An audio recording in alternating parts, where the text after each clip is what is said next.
Mike Donison, just before we cut to commercial, we were discussing Patrick Brown, and I brought up these four breaches of ethics that violations that he was found to have had when he was leader of the PC party on Ontario. Is there a chance that the LEOC, the Leadership Organizing Committee that kind of governs this race federally, that they might not approve him because of such a thing? Do they have it in their power to say no? Well, they certainly have it in their power, and they don't even have to give reasons. To summarize, there's a bit of an aroma, if I may use that word, coming from his previous leadership of the provincial PC party. So I think it's going to be a problem. It'll be in the hands of LEOC for them to decide. I'd be surprised if they did. I mean, because a lot of these are allegations, and a lot of it's old. But conceivably, they can disqualify anybody they want. But he was investigated by the Ethics Commission in Ontario, so it was a serious thing. Let's move on from Patrick. Leslyn Lewis, she won the popular vote after Derek Sloan dropped off the ballot, but did not win in that distributed riding count. So, what are her chances now at her second shot at this? Michael Diamond, what do you think?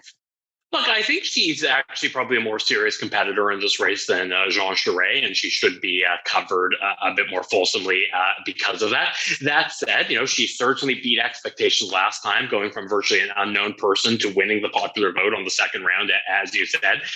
But this time, it's a very different challenge for her. Last time, she also benefited, frankly, from two candidates who didn't have a lot of credibility with some of the social conservative elements within the party base. Pierre Poilievre runs, in my opinion, much stronger on those issues and with that base because of his authenticity than Aaron O'Toole, who blatantly lied to SOCONs, and Peter MacKay, who decided not to lie to SOCONs. So I think this time she will not benefit from having two candidates who either were being bad at playing footsie with the SOCONs or chose not to, because Pierre Poilievre just has a bit more authenticity to him in his stances on those issues. So even though he's, not pro-life and he's declared himself on a variety of issues that generally would not be in keeping with social conservative voters, he still, you think, has more authenticity?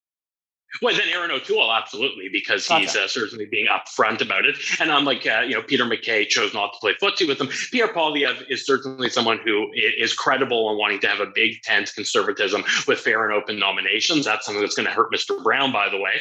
And I think that will be better received by social conservatives than the previous opponents of Dr. Lewis last time. I think you're also seeing even some of her endorsers from last time already jumping on to Mr.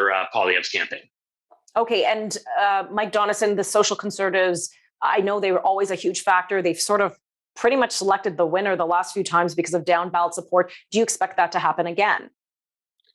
I don't know. I think Michael's right. I think most of social conservatives will probably, because I really think this election I'm going to predict, it's going to come down to Charest versus Poilievre. I really do.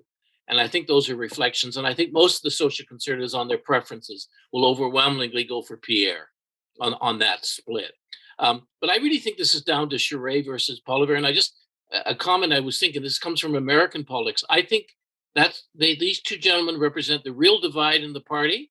And if you like, it's kind of those who think that a conservative party in Canada should be a choice, not an echo, versus those who think that we should just be a modified echo.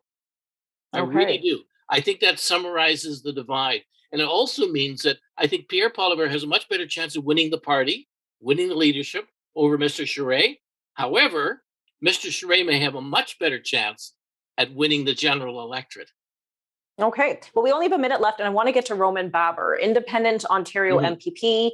He was booted out of caucus by Premier Doug Ford because he was so outspoken against the lockdowns and the mandates. I think he is the only one really who's credible to speak that has been consistent for the last, year and a half against these lockdowns. But I've noticed that, other candidates now are kind of posturing that they're against lockdowns. And when the trucker convoy came in, they were also posturing to be a bit more to something that would be Roman Baber's position. Michael, will he be a factor in this race? Well, he absolutely will be. Roman's a friend of mine. He's a very smart guy. I certainly don't agree with him on a lot of things, but what he's going to play in this race is a place for people to park their first ballot selection as a signal to folks that what happened was not something they agreed with. It will be a way to say no.